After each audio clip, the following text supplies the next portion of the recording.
You're listening to a Meatsmith Harvest. This is the podcast that encourages and equips you to grow your home around the harvest. This Farmstead Meatsmith production is made possible by you. If you like it, please consider supporting our team by going to patreon.com/Meatsmith and donating at a level you'd enjoy giving at. Your gift helps us increase the quality and quantity of all our free media education. Thank you, and happy harvesting.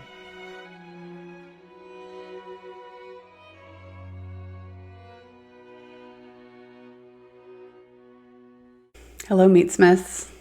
Thanks for joining us today for another episode of a Meatsmith Harvest. We are hi Instagram, hi Facebook Live. We've got a couple different areas of people listening in. And we have a lot of disparate things to talk about today. Yeah. It's spring. Seems like spring has sprung. Very middle March, so we're not quite in official spring yet. But I've been thinking about the theme for today's podcast, and it's kind of like our spring slow season. Yeah. Where, you know, the custom processing has ended, but the busyness hasn't really ended. No. We've just shifted gears a little. And so you're doing a lot of different things, actually. Yeah. Do you want computer things? Yeah, a lot of digital. And we'll talk about all that. But what's heaviest on your mind right now? Lunch. That is the heaviest part of my mind. Yeah. Yeah, we had carnitas for lunch. Yeah. Which we also had for dinner. And it was awesome. Looks like we have someone watching on Instagram who is coming to the family pig class in May. That's awesome. Great. We look forward to having you, Nick. It'll be great. We made carnitas. Yeah. For real. Excuse me. And it was great. It was so delicious. It was two of our sons, Simon and John Luke, have a birthday on March 8th. The same day. Same day, 2 years apart. And Bia is 2 days later. Bia is 2 days later. So March is party time. Yeah. And we did the carnitas because we needed to feed a lot of people for their birthday. What was the other reason that I wanted to do carnitas? And clear out the freezers. Clear out the freezers. Yeah, I think that was kind of what I was thinking. Yeah, so I thought I had a whole bunch of shoulders in the freezer, which is not common for us. We usually don't have a lot of pork in the freezer at all. I know. But I think at the end of a family pig class, we were just kind of, in the cleanup, like, just wrap it and put it in the freezer. And so we had some meat in the freezer. We don't like for it to languish there for too long because it will slowly lose its magic. And so I went in there and I discovered that it was not, in fact, pork shoulders that were in there, but lots of rib roasts, pork rib roasts, skin on, fat on, of course, and pork chops, and one Boston butt. So it was probably about 30 pounds of meat, and but it was mostly all from the loin. So I thought, for 2 seconds, I had the thought, I don't know if this will work. And then I thought, no, it'll work. Because they all had full fat and they all had the skin on. And so it was a joy and a pleasure to make carnitas because the party was on Saturday. We wanted to be able to cook everything the day before. And you can with carnitas, very much so. As opposed to like spit roasting 4 ducks, which was our original plan. Well, yeah, I mean, that's why we did this too, because when we throw a little birthday party, it's not just like 8 little boys and like 2 hours of chaos. Well, I mean, I have done that actually, but for some reason, we just wanted to have the families over that we're friends with. Yeah. And we invited 4 families. Right. And with all of our big Catholic friends, it's like, that's 50 people. Yeah. very quick. easily. So It's a handful of adults and then a nation state of children. that's true.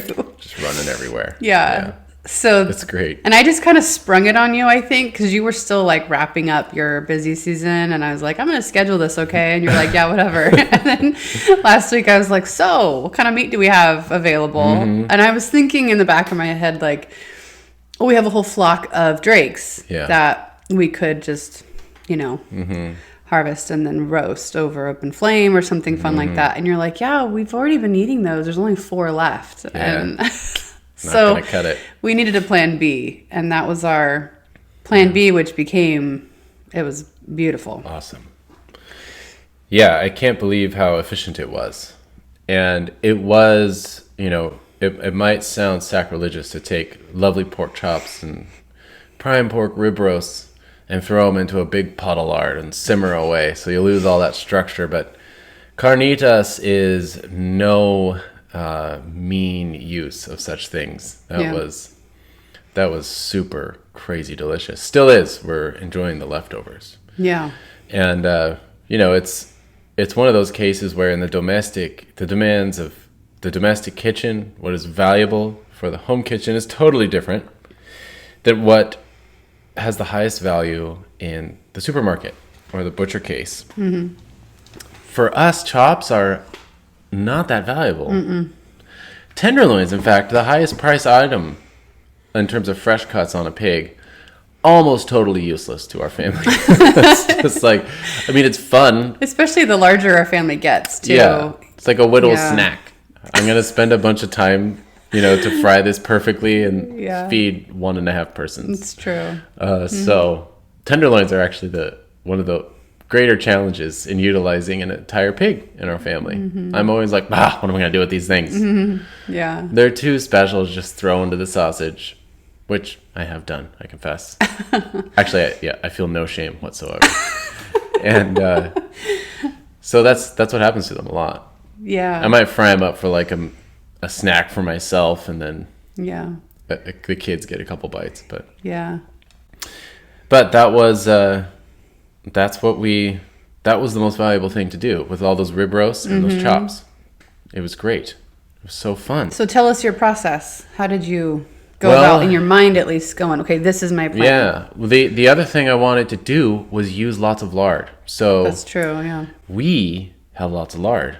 That's a thing that we have a lot of because we raise pigs and we raise fat pigs. And so it's the perennial burden of abundance where the pig gives more than we can handle. So we actually have to scramble to utilize everything, even us. And we're like super crazy and dedicated and into this. Yeah. And it's always a bit of a scramble because just bunging it in the freezer that can be a death knell. It's out of sight, out of mind. That can quickly result in the utter neglect of whatever that item is. That's true. And you never see it again. And so as kind of a rule, I try to avoid it for that and for many other reasons, flavor being, paramount. But things just tend to vanish in there. And you find it when you do a big freezer, purging after 3 years of acquiring things. So utilizing fat is always a challenge. How do we get that fat in us? And so one excellent way, we've done lots of confit. Storing things in fat is a great way to use lard. Storing, basically poaching pig feet in lard is excellent. And then you just put the whole pot in the fridge. When it's done cooking, it can stay there for weeks. And then reheat it when you're ready to eat it.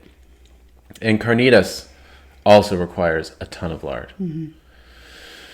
So literally about a ton of lard in a big stainless pot. The YouTube video will have it right there. That big pot right behind us is a big stainless steel pot. We actually do someday need to get the it's kind of the, what would you call it? What is that shape? Anyway, it's a big copper pot specifically for carnitas. Kind of wider at the top than at the bottom. It slightly. flares. Yeah. And it's super pretty. Yeah. And what you do is you take a bunch of lard and you put it in there. And you get the lard hot. Now, by a bunch of lard. Oh, yeah. Enough to completely submerge the meat. Like so gallons. We're talking gallons, yeah. a bunch. It's surprising. Yeah. And see, the other thing is this use of lard, it uses the lard, but it doesn't use it up. It's true. We still have all the lard. I know. Now it is flavored. That's right. With very delicious things that we'll talk about. So it's awesome. Mm-hmm. It's really good. I love it.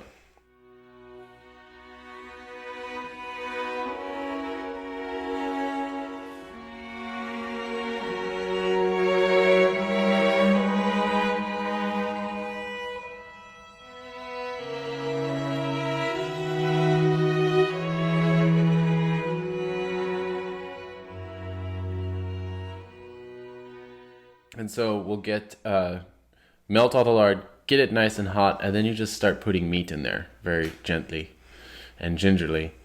And stirring it so it doesn't stick to the bottom. Did some of that. And the ingredients are very simple. What I ended up doing was follow the advice of a apparently very popular YouTube character, Cocinando con Maria Tavares. Maria Tavares. She has a couple videos up there, and she has one of them that is Carnitas. And it gets a crazy amount of views for obvious reasons. You have to watch it. Mm-hmm. It's so fun. Yeah, do watch. It's so good. We'll link to it in our I think notes. if you even just searched Carnitas in the YouTube, hers would be one of the top. Yeah. It's a fun video. Our kids watched it while we were making the carnitas. Mm-hmm. It was fun. Comparing kitchens, too. I mean, just to see so cool. Her kitchen. Yeah. Outdoor. But she added salt in the form of a brine, which is interesting. This is all salt and water, and poured it right in there. And it was all very, timed.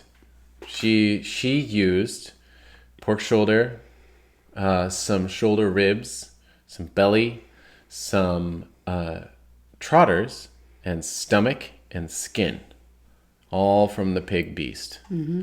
So I bet it seems like historically it's just, you could chunk the whole pig in there. Yeah. And make your carnitas.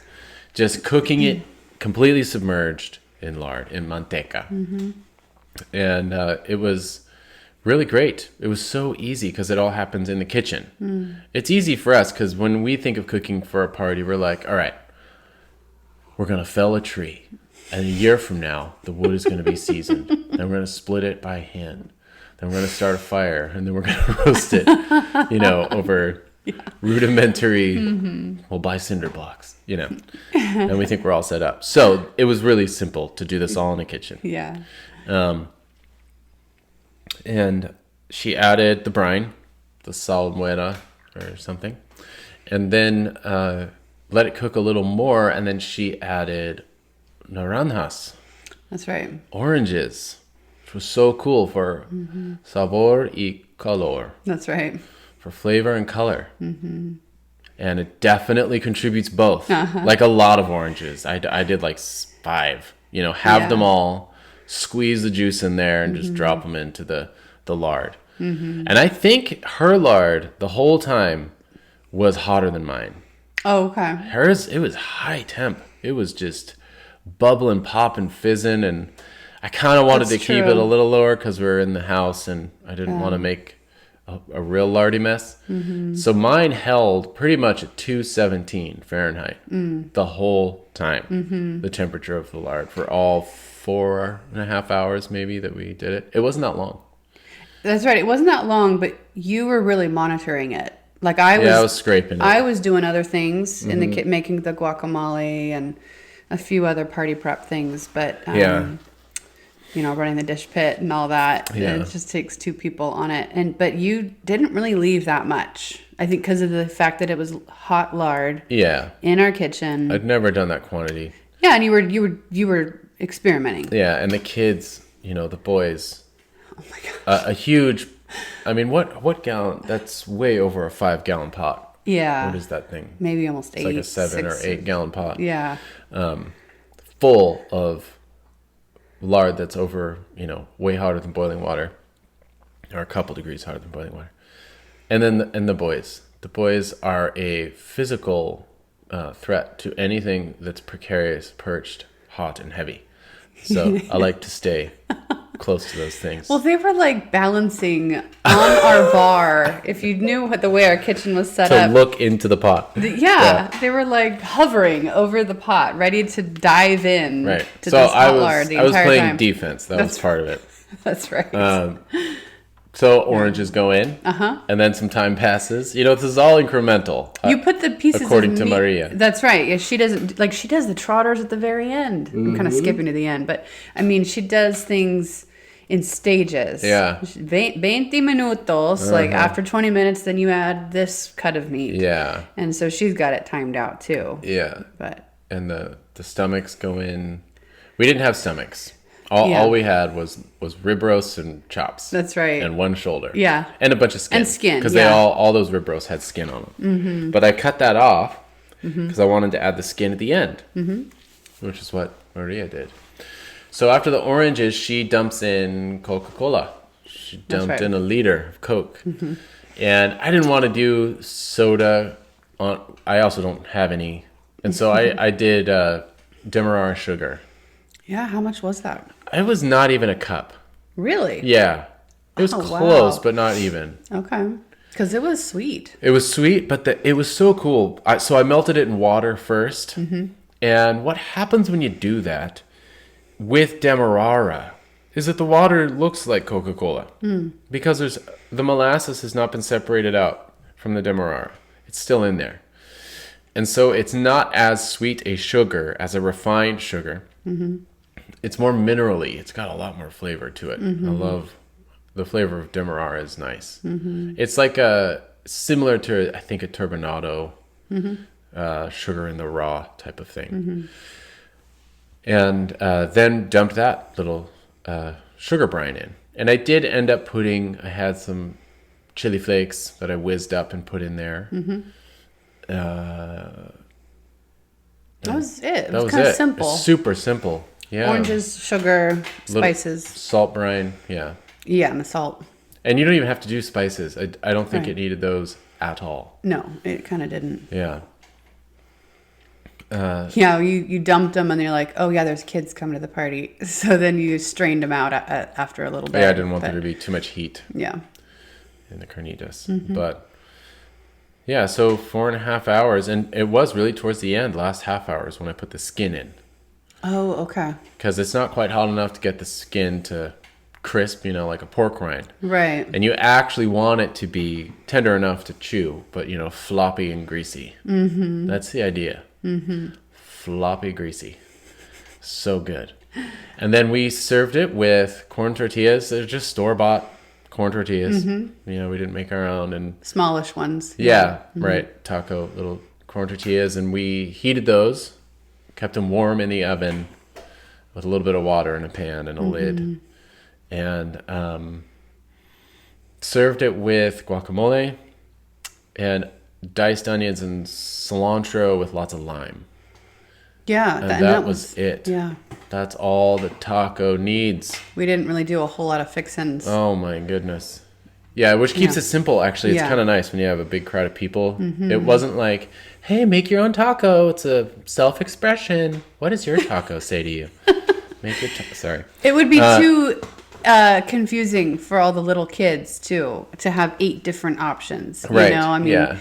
Just 3 necessities, really. They really went together well. Yeah, you need all of them. So no options. The meat, and then the creamy guacamole, and then a little bit of the oniony, lime, acidic kind of on the top. Yeah, that was perfect. It was perfect so mix. good. I knew it was a success when I realized as I was eating them and noticed that other people were having the same experience, that there is no bottom to how many carnitas tacos you can eat. That's true. That's one of the key components of a good taco. Yeah. Is you literally start to question, like, can I stop eating these? I probably should at some point. It's probably morally imperative Yeah, that I do, but probably. is it possible? And aesthetically, I don't know. Yeah. Can we just keep going? Well, they're so small too. They're deceptively small. Right. But you fill them, so you are getting full, but you're like, get another little one. It really is one of those. So I forgot to mention, I did chop up the meat. And I think that helped a lot with serving it, of course. Absolutely. And it wasn't pulled, so it wasn't like rillette. That's true. The French style of more shredded pork, it wasn't shredded. Mm-hmm. And I think it was perfect because, you might be tempted to cook it just forever. Like, well, 4 hours is good. Let's go 12. Right. And that is not the case. You actually want some solid fat chunks in there that still have structure, that haven't completely melted into shredded nothingness. That's for other preparations, but I just thought it was perfect how they still had structure. It's more like it's almost like they were poached in lard, less than they were completely braised and totally broken down. I mean, it did take 4 hours, I think. So they were obviously fully cooked and obviously pull apart easy, but they were not utterly melted. And I think the longer you go, even though it's in lard, eventually it could get dry. Right. It could dry out. Yeah, I was and you gonna don't want say, that. Compare that to like the pot of beans that I've been making lately, where the meat, and we've kind of learned if you see steam coming out of your pot, there's still water in it, and you don't want to go until there's no steam anymore. Right. Because then your meat, it's like almost like jerky, and then it gets dry. It's stringy. Yeah. The difference is a stringiness versus the structure that you still maintain. Right. Which is kind of essential when you're making little carnitas tacos. Yeah. Yeah. Yeah. Yeah. So it's not rillette. It's right. I did take it out and cube it up. And it was easier to put in the tacos that way. Bone it out and cube it up, including the skin. The skin was all mixed in there. How many people do you know you would say truly share your back to the land values? Or your passion for home-scale craft meat curing? Or simply love the multifaceted beauty of a good meal as obsessively as you do? Maybe a handful? At farmsteadmeatsmith.com, we've created an online community of hundreds of omnivores from around the world and a platform for them to learn from and inspire one another. In addition to our major semi-annual hands-on educational event, The Family Pig, here at our Pacific Northwest homestead, over at farmsteadmeatsmith.com, we host a purely digital membership program with an archive of film and textual resources years deep now, for you to dive deeper into your food journey with. And both our classes and online program include access to our private community Facebook page for your continued education and fellowship. We've been told that our classes are life-changing and the membership program unparalleled in quality and quantity. To get a taste of our education, search farmsteadmeatsmith.com and our YouTube channel for our free films, conversations, and downloads. Explore how we and other meatsmiths across the globe may best come alongside you, putting the knife in your hand, article by article, and comment thread by comment thread, and can support you in building your home around the harvest. Please head to farmsteadmeatsmith.com today. Yeah, I mean, and some of the parents are not from Vashon, they're from over town. And I'll just say one of my mom friends, she can be a little squeamish at some of the things we eat. Oh, yes. A lot of people are. Weird stuff. And I told her how we made it, and then as soon as I said, it was cooked in a bunch of lard, I was like, I probably shouldn't have said that. Yeah.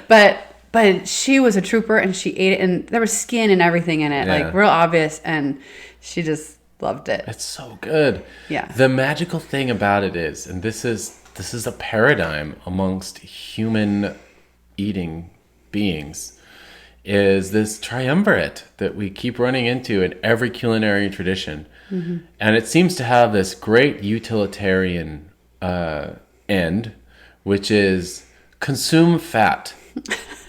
We need to eat fat. Like our brains need so much Yeah. fat. We just need it. I feel so good when I eat a lot of fat. You know, when I'm in ketosis, I feel really good, and I can go without food for long periods of time. And so we need fat. Fat is a thing we need.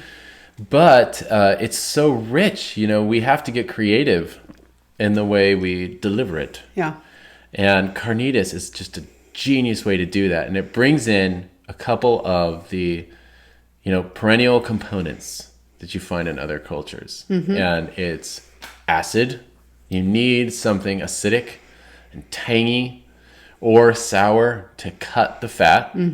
Again, so that you can keep consuming the fat. Because you just quickly surf it, and it's like, this is why you need sauerkraut with a very fatty emulsified sausage. Right.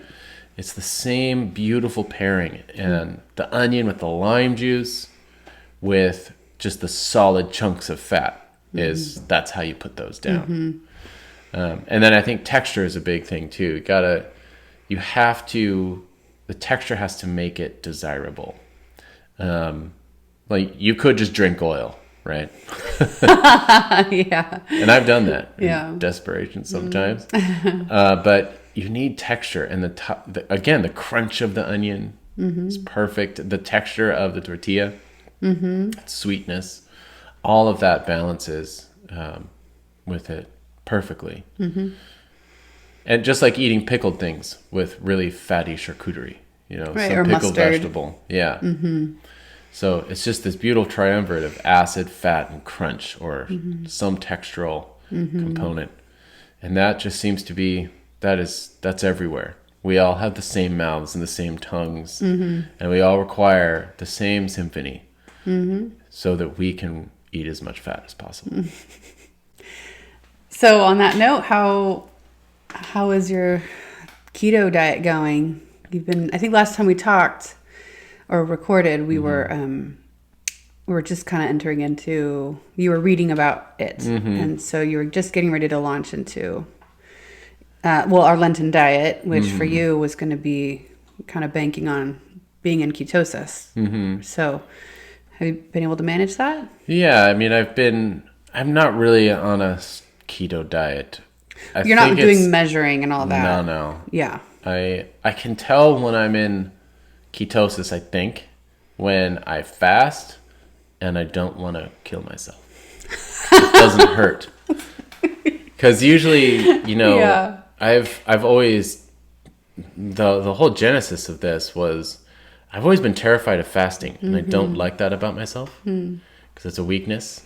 And I have also been enamored of feasting, but I've never been able to do it to the degree that some of the old accounts that I read about, Right. where these medieval feasts, which we talked about last time, that are just mind-blowing abundance. Serving deer with stuffed goose and stuffed turkey, and, basically serving meat with meat and all of the richest accompaniments. And I know it wasn't just for show, because I just can't imagine pre-industrial people making food for show. Like, unless you are just super opulently wealthy, the small population that was, it's these people, wasting food for people without refrigeration is unthinkable stupidity. Yeah. So they were eating it. They were eating it all. I'm pretty sure. Right. And to me, that's it's like, man, I do my best sometimes, but I can't feast like that. Right. And so I think that the two are related. My fear of fasting is probably the cause of my inability to do some serious feasting. So, like you can't a good medieval. You can't do that kind of feasting and in the midst of a 3 square meal a day That's right. diet. You're not hungry enough. But then at the same time, when you haven't eaten,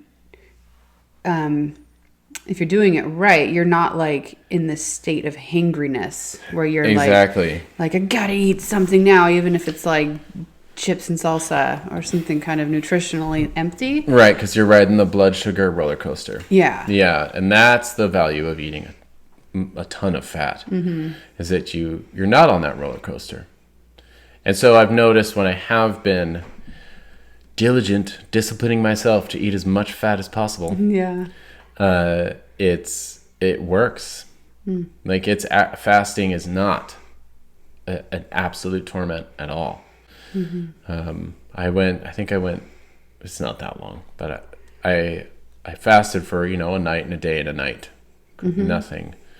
And at least for me, that would have been unthinkable. That was a big deal previously. Yeah. Because I can't. Are you kidding me? I'm a skinny guy. So I get hungry fast, and then I start searching for food, and I start thinking, if I don't find something quick, I'm going to look in that trash can. Or I'm going you get stupid about your food choice. Yeah. I think I might actually shoot a bird right now, or I'll eat this raw egg. I've done that working on a farm. Just crack an egg into your mouth and keep going. Yeah. These desperations, silly, but or just eating raw liver on the job. Like, I'm so hungry, but I can't stop. And I've seen you in those moments a few times, and I'll just say, like, it's bad. Well, but on the flip side, when you, for a couple days so far this Lent, like Fridays, for instance, or Ash Wednesday, it's like there was none of that hangriness about you. Mm-hmm. You were cool. You interiorly you told me you were hungry only out of habit. It's out of habit, but not out of like desperation. Which is which I think that's the key, is that it's right. It's because I kept my fat intake up. Right. Just eating, when I did eat, it was 80% fat. And I think that was the key, is that the habit of eating is thoughtless. It's like we are so luxurious. We're so well off, in our culture, which is very nice. It's great. Thanks be to God. That we don't eat out of hunger. We eat out of habit. Yeah. It's amazing. Yeah. And it's not necessarily a good habit. It's thoughtless. We put less and less time into the preparation of the meal and its composition. It's just, it becomes a means to the end of doing other things that we find more important. And it's not necessarily a bad thing either. Yeah. I don't think it is. I don't know. I guess I'd have to think about it more. Well, yeah. You don't want it to be thoughtless, though. No. I agree. And that's what it turns into. And a thoughtless habit is something that you're kind of enslaved to, because you don't really notice that you are. That's the most dangerous thing. I see what you mean. Yeah. And that's why I think that fasting is so valuable. Because then you're just subordinating your passions, your reason to your passions. Yeah. And that's never a good end. Right. And it's not a rejection of food. It's not like, oh, food is not good. It's actually a rejection of thoughtless eating of food. Right. Because when you come out of a fast, or when you break the fast, it's so much, you aren't being driven by the appetitive desire to just fill the hole. And so you're actually being controlled by reason. So it's like, it's time to eat now. So you prepare a meal. It's a totally different thing. And I've found that the one thing that really helps in that is the fat. Just eat a ton of fat. And it is a challenge. I find that the thing I miss most in eating a larger quantity of carbs and trying to not eat as much bread, or it's really bread is the only form I eat, the bread you make, is again the foil that it is, the harmonious note with the fat. Oh, sure. And it's really just textural. It's not even flavorful. Like, I need some fried bread. Yeah. So that I can eat 2 tablespoons of butter with fleur de sel on it. Like, I just need a delivery. Yeah. I can't just put it on a spoon. I'm not going to do it. I need something with a crunch. Yeah. And so that is the greatest culinary challenge I've found for me in eating lots of fat, is I need the textural foil to the oily, goopy, rich fat that I'm eating so much of. Yeah. So that's the challenge. Pork rinds are a good one because they're crunchy. They sufficiently foil the rich unctuousness of fat with their brazen crunch. It's great. So pork rinds are a good one, and they're they're mostly protein and fat themselves, so that works out. Cool. Yeah, I mean, the hard days have been when you're also trying to go meatless. Yeah, that wipes out a lot of fat. Yeah, so that's olive oil. Yeah. Olive oil becomes the way to go, which just makes me, again, it's the opposite of thoughtless eating. Suddenly I care about olive oil. I want good olive oil in the house. I don't want the crappy oxidized stuff. I want some nice, fresh Greek olive oil or something. It's real zingy and flavorful. Yeah. Yeah, but it's eat fat. That really is. If there is a hack to fasting, it's fatting. Yeah. Survive on the fat calories. Yeah. So what else this spring? What else has been... I can think of a couple things that has been occupying your time. Well, we mentioned the filmmaking. Oh, yes. That you've been doing. Yeah, I finished editing. I'm editing my own films, for better or worse, for the Meatsmith membership, our membership online, where we post a video monthly, one per month, and just finished 3 of them to kind of catch up because I got a little behind during slaughter season.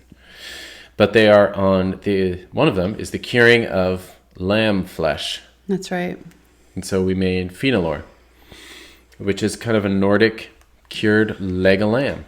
And if you interact with Farmstead Meatsmith at all, it's not going to be rocket science or anything new. It's a very simple thing. It's salt, meat, and water.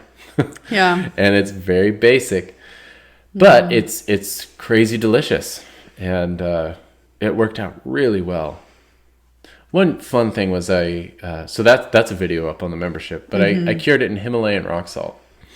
Oh, And ancient sea salt that's real finely ground, because you can, So that was kind of fun, and I do look forward to using natural salts, because that provides another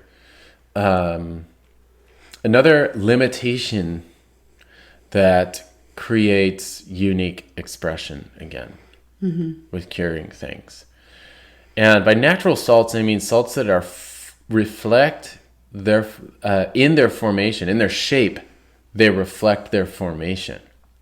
So, rock salt kind of being the exception, because rock salt is like, subterranean deposits of rock. And, you can chip it out in boulders the size of your car, or you can crush it all into powder and everything in between.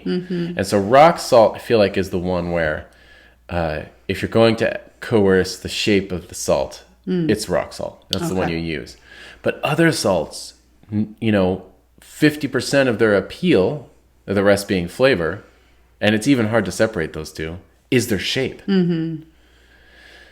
And so there's sel gris and fleur de sal and traditional salt, and all these different reflections of how it is harvested. And then there's flake salt, that is a reflection more of the salt harvester and the way he manages heat in his salt pans, and when he rakes the salt and when he doesn't, he can really shape the crystal, the crystallization of the salt.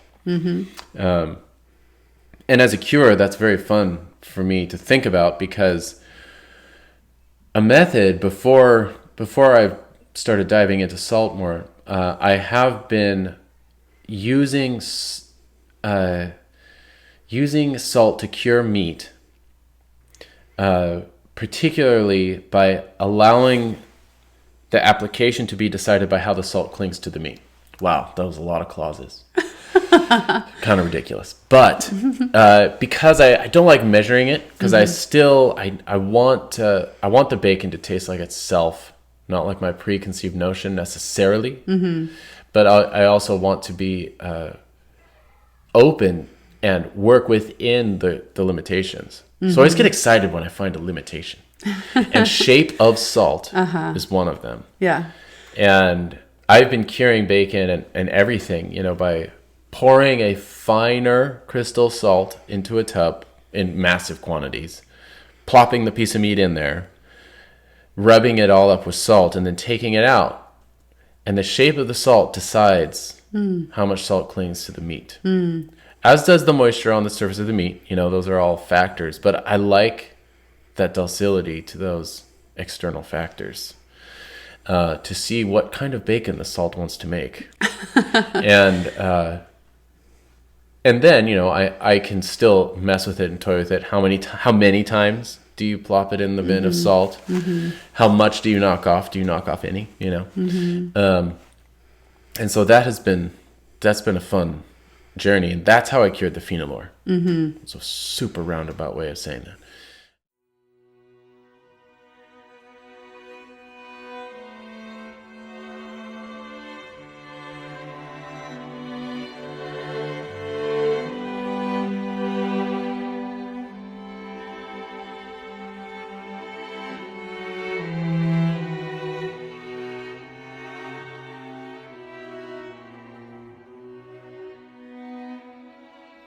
So I want to keep doing that. Yeah. Finding different ways, because I can eat fleur de sal by the spoonful.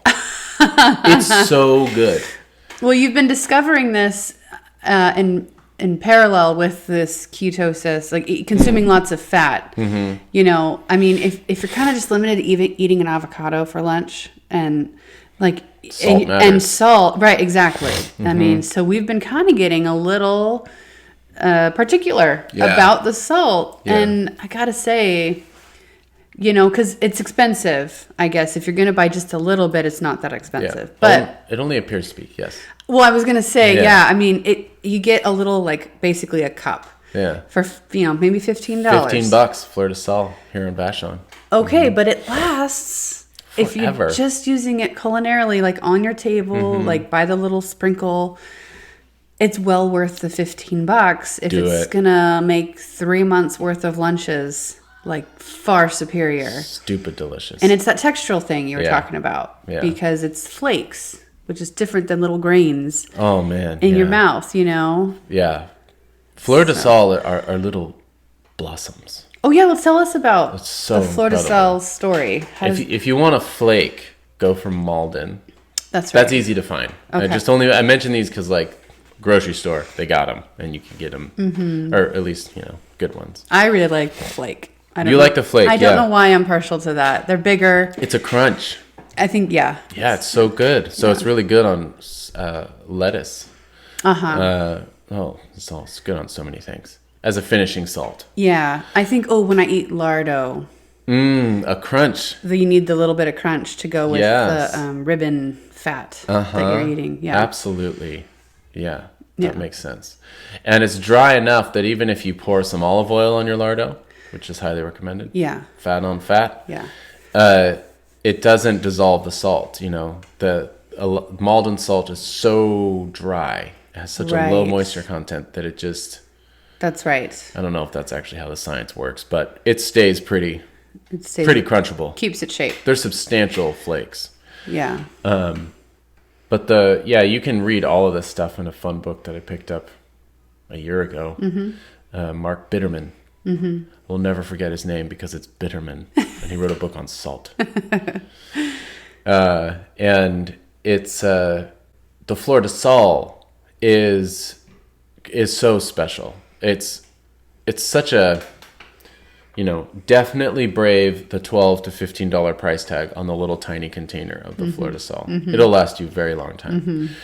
But it has a higher, so does celery, but it has a relatively higher moisture content, which helps it keeps its shape. And it has it's little tiny. You have to look real close, but it looks like little pyramids, or inverted pyramids or something. The insides of them, hollow pyramids.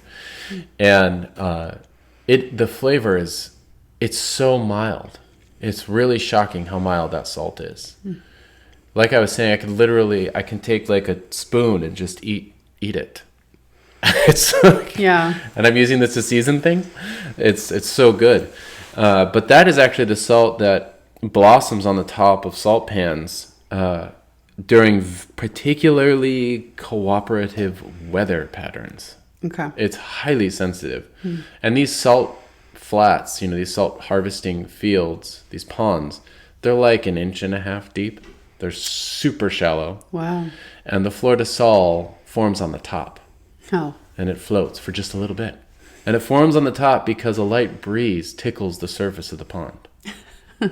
And the salt maker has to get out there and rake it off quickly. And he has to rake it off without touching the bottom of the salt pan, which is like 1.5 inches away or 1 inch away. So he's only scraping what's on top, because if he waits too long, the little blossoms of salt that have formed on the top of the pan will sink to the bottom.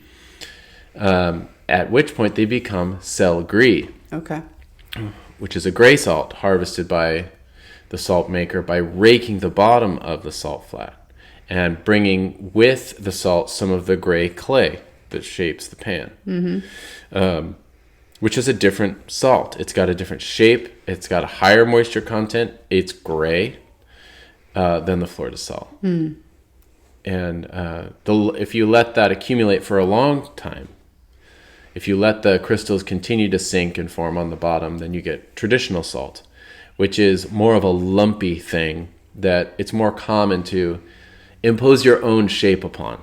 You grind it or crush it in the shape you like. But sel gris, fleur de sel especially, it's all about quickly harvesting them before their shape changes so that you are experiencing the benefits of the shape that nature has conferred upon each salt rock and how that affects its interaction with food and your tongue and the flavor. So literally infinite possibility with curing meat in that regard. Yeah. That I'm really excited, particularly really briny, moist sel gris. Oh my goodness. Yeah. Stop. Like I can't wait to see how that sticks to meat and because I'm sure it's briny. It's more of a briny flavor, and it will take longer for the salt to break down. So it's going to affect timing. It's going to affect the permeability of the membranes, how quickly the salt gets into the meat, and so much fun stuff. So, and is sel gris a little more economical than? Yes, definitely. Okay. Yeah, it's harvested in much larger quantities. This fleur de sel is the cream that rises to the top. That's really special. Man, why are we talking about that? Yeah, it's so fun. Yeah. But the Fenalore, I cured with, rock salt, which is an ancient deposit of a seabed. So lots of other minerals in there, and it has a pink color. But it's very pure salt. It's very dry. It's bone dry salt, and this particular grind was fine, and so that's what clinged to the legs, and it took 3 application. I could bring it to the camera. Oh, to show the people. Yeah.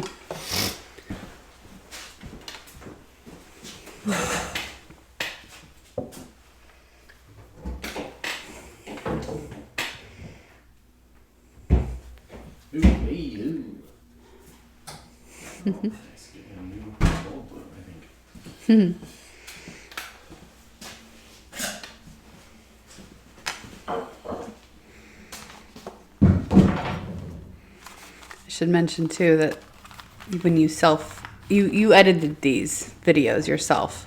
Yeah, I don't know if that's a selling point. No, it is. I would say it's highly artistic. Oh man, it takes hours, it takes days, probably. Well, I won't go into how long, but it takes several days to do one video. It's because of my incompetence, but make it work. Yeah. So, for those watching, this is the Fenalore, and this is the one that I cured in my curing chamber. That's why it has this neon glowing bloom of white mold. And I cured another one just here in the ambient temperatures of my shop, so I wanted to compare them.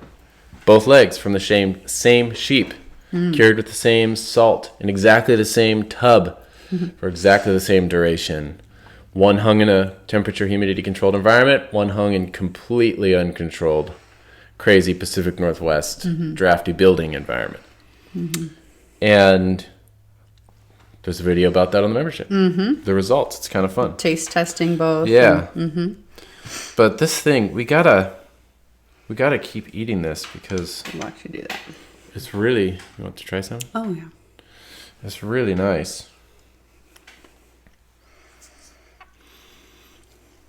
It was so simple to make. This little guy, leg of lamb.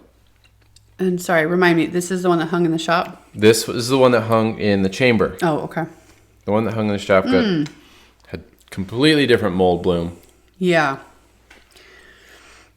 They're both stupid delicious. Yeah. But just aged for 8 months. It's really nice. That would go really nice with just a glass of wine. And Yeah. like, I mean, really simple. Yeah. Like It's very flavorful. It's kind of like just eating cheese. I mean, It is cheesy. That's why I think that for these prolonged whole muscle cures, particularly prosciutto, particularly fatty things, but even this, I get it in that. The closest analog in flavor for people who haven't had it is a Parmesan. yeah. Or like a Gruyere, a cheese that's aged for a long time, that has lots of fat, as cheeses want to have. That prolonged exposure of fat to oxygen, and it creates a flavor that is of a kind. It's very similar. A warm, delicious, very rich, wonderful flavor. And you find it in Parmesan and in cured pork and lamb. It's so good. That is so good. I know. And when you cut it, it looks dry. But then when you taste it, it's not at all like, it's not just dried meat. Yeah.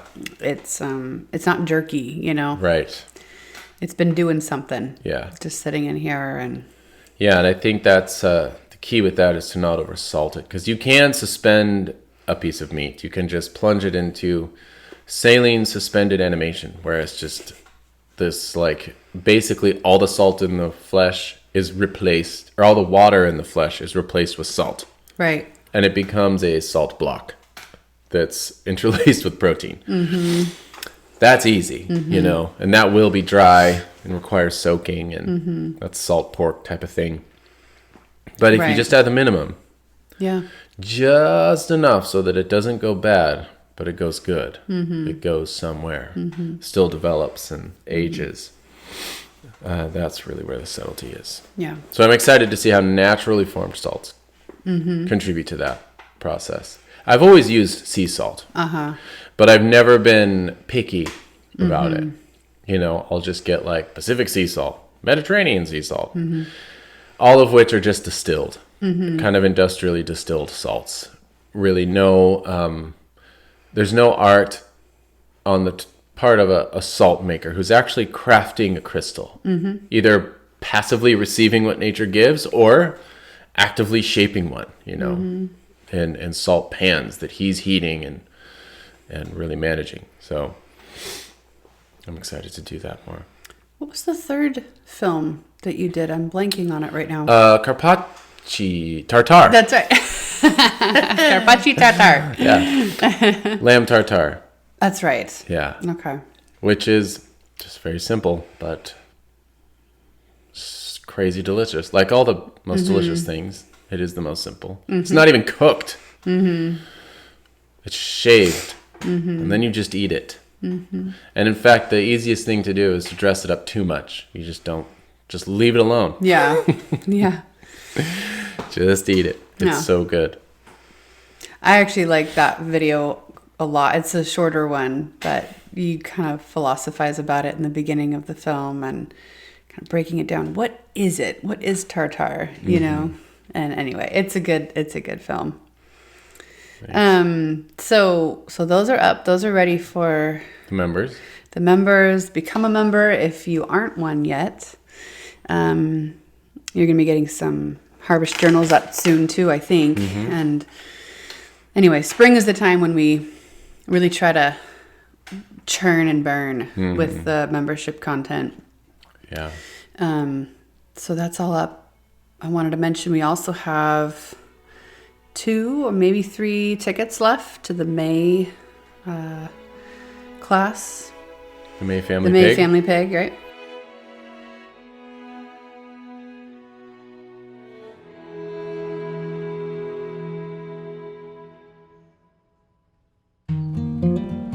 What am I trying to say? I'm trying to say that we've developed all of these techniques to make animal flesh more accessible, easier to chew, easier to digest.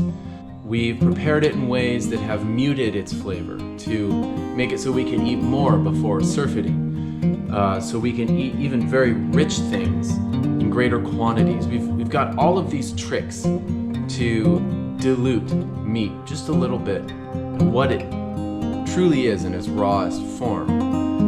And as we do that, one path of culinary development kind of makes its way into the lab, right? And now all of a sudden we're growing meat in petri dishes. It is this meatless meat.